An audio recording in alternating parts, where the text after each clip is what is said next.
Presentar información geográfica en 2.5 y 3D. En esta actividad, el principal objetivo es presentar información geográfica de esa manera, en 2.5 y 3D. Pero veremos más cosas. Entre otras, veremos cómo utilizar el MDT para obtener un conjunto de puntos 3D. Veremos cómo representar ese conjunto de puntos y también cómo almacenarlo. ¿Qué estructura tiene el documento?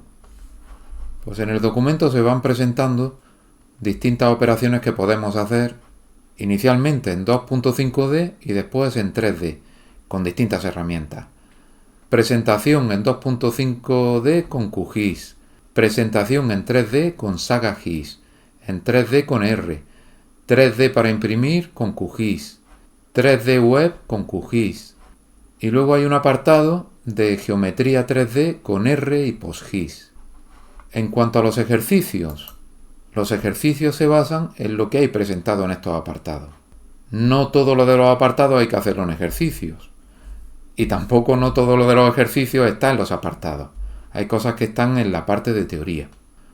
Entonces, los datos de trabajo que vamos a usar son, como siempre, la zona de trabajo, el término municipal y el mínimo rectángulo que lo envuelve.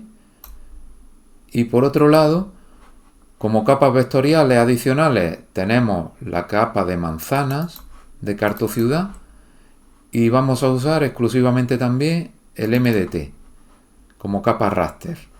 Pero la de Cartociudad recortada por el término municipal y el MDT recortado por el mínimo rectángulo.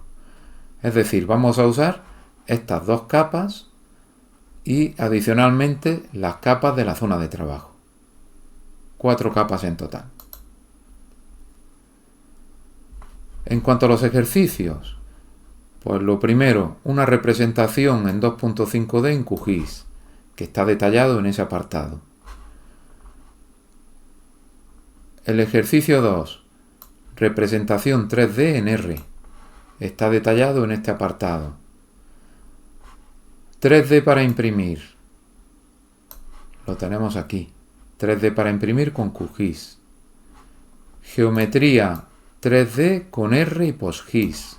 Aquí tenemos geometría 3D con R y PostGIS. Entonces, los de QGIS no los voy a repasar, porque es simplemente acceder a las opciones que se indican en el apartado correspondiente. Voy a repasar exclusivamente los de R por comentar con algo más de detalle el código.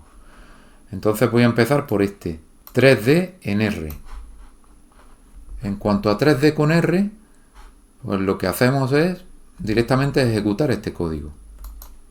Lo copiamos, nos venimos a RStudio, creamos un nuevo script de R y pegamos el código. Y lo que tenemos es lo siguiente. Aquí estamos accediendo a la carpeta, al MDT VBox. Lo leemos mediante el paquete Terra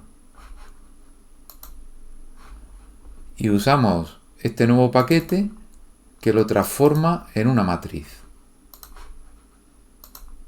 Lo que tengo que hacer es instalar este paquete. Y ahora ya sí lo puedo ejecutar.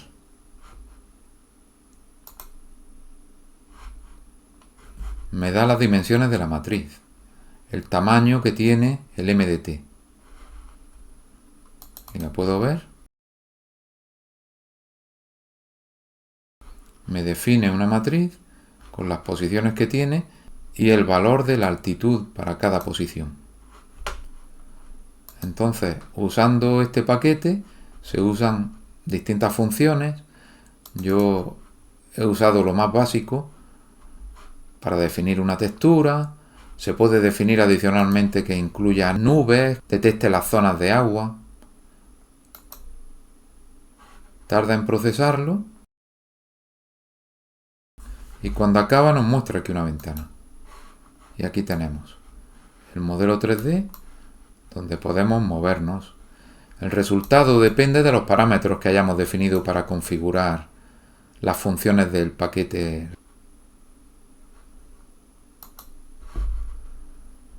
Entonces, se trata, si se quiere ampliar o modificar, buscar la ayuda de cada función y, por ejemplo, ver las posibles texturas que hay o ver cómo se le añaden las sombras. Aquí en esta función es donde se hace la presentación con la configuración que se ha hecho anteriormente. Entonces, se toma la variable que hemos definido y esta variable con esta sintaxis lo que se va haciendo es pasarla como primer parámetro a cada una de estas funciones. El resultado de esta función, con esta sintaxis, se pasa como primer parámetro a esta otra función. Y así sucesivamente.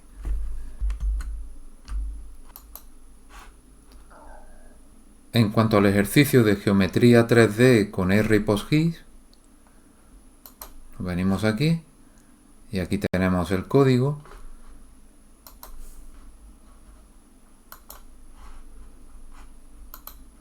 Podemos copiarlo a continuación. El archivo es el mismo.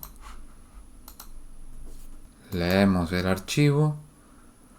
Entonces, mediante esta función general, lo que hacemos es tratar el MDT como un data frame. El MDT, no olvidemos que es una matriz, y lo que hacemos es transformar la matriz en un data frame. Entonces se le indica que conserve las posiciones X e Y. Y adicionalmente tiene que tener el valor de la matriz. Entonces, al ejecutarlo, lo que tenemos es, para cada coordenada X, Y, el MDT.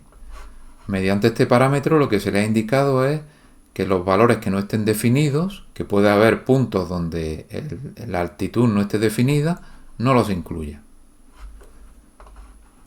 Entonces, vemos los nombres que tienen el nombre X, Y y MDT, que es el nombre que se le había dado a la variable.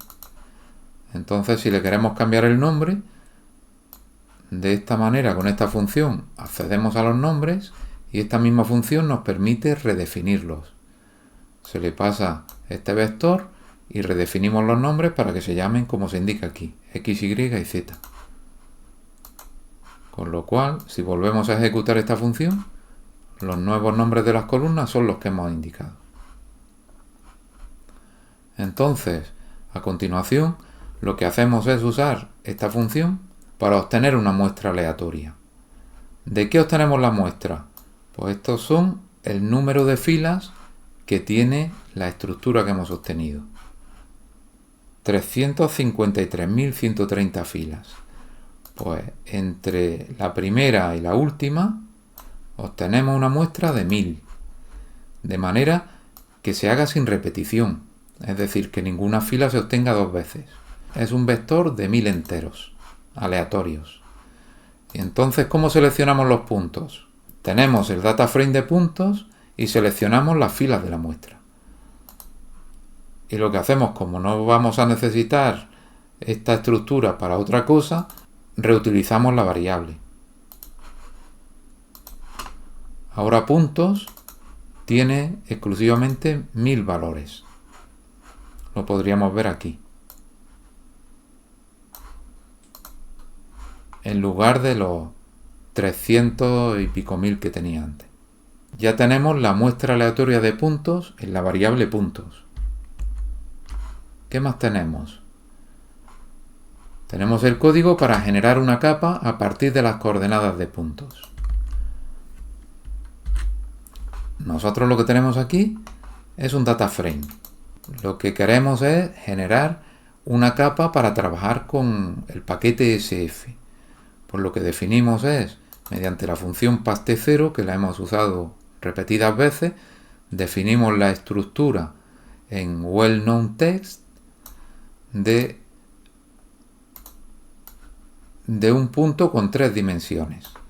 La dimensión X, que accedemos de esa manera, la dimensión Y y la dimensión Z.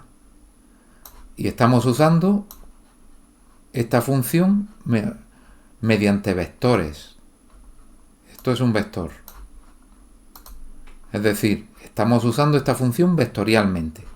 El resultado, al poner de esta manera este componente, con esto estamos creando un nuevo componente en el data frame que se llama geom, con esa estructura, con la estructura de well-known text. Adicionalmente, creamos un nuevo componente que es el identificador, que toma los valores desde 1 hasta el número de filas. Sabemos que son 1000, pero si queremos cambiar el valor, bastaría con cambiarlo aquí arriba, desde la 1 hasta la 1000. Y esa es la llave generada. Entonces, de los puntos, ya no nos hace falta en principio las columnas X, Y y Z. Pues seleccionamos exclusivamente las columnas del identificador y la columna geométrica. No sé si he ejecutado esta. La vuelvo a ejecutar. Y aquí tengo puntos y veo lo que tengo. Sigue siendo un data frame con el identificador y un campo que tiene texto. Aquí tiene el identificador de fila, que lo tienen los data frames y lo podríamos usar o no. En este caso no nos hace falta. Entonces lo que necesitamos hacer es convertir este data frame en una capa mediante la función de conversión as SF. Lo ejecutamos y aquí tenemos la capa de puntos. Ya nos indica que tiene todas las características de puntos. ¿Qué CRS le hemos asignado? Pues el que nos devuelve la función del MDT. Y esto es muy importante, usar el mismo del MDT, porque si aquí hubiéramos puesto cualquier CRS distinto del MDT, obtendríamos datos erróneos. ¿Por qué? Porque las coordenadas que tiene en las componentes X e Y se han definido usando el CRS del MDT. El CRS 3042. Si ponemos otro distinto, las coordenadas nos llevan a otro sitio distinto. Entonces ya tenemos nuestra capa de puntos definida. Lo siguiente ya lo hemos hecho en actividades anteriores. Tenemos la conexión con la base de datos y almacenamos esa nueva capa en la base de datos. Aquí tenemos la conexión en nuestra base de datos del municipio y grabamos con el nombre correspondiente, el prefijo que se nos indica en el guión y el resto de elementos que ya conocemos. Nos da un aviso que no tiene más importancia y podemos realizar la desconexión. Si miramos en la base de datos, tenía 38 tablas. Si le doy a refrescar, ya tengo 39. Y por aquí tendré, aquí está. Si me vengo aquí, puedo ver todas las filas. ¿Vale? Lo veo en formato WKB. Si quisiéramos verlo en WKT, ya lo hemos visto anteriormente en teoría y prácticas cómo se obtiene. En cuanto a la representación, vamos a usar el paquete RGL. Copiamos el código.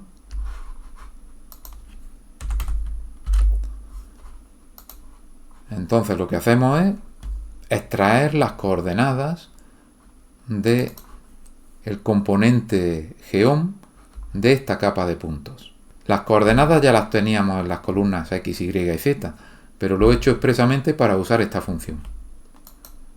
Entonces aquí obtenemos una estructura y es una matriz que tiene filas y columnas con ese nombre.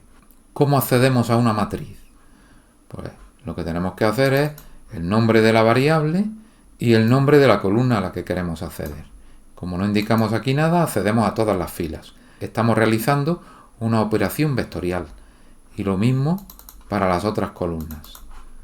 Definimos el color de los puntos, el tamaño, el tipo y qué le queremos indicar en los ejes y ejecutamos esa función. Y aquí tenemos el resultado inmediato. También de forma dinámica podemos ver los puntos que aleatoriamente se han seleccionado con las 3 coordenadas.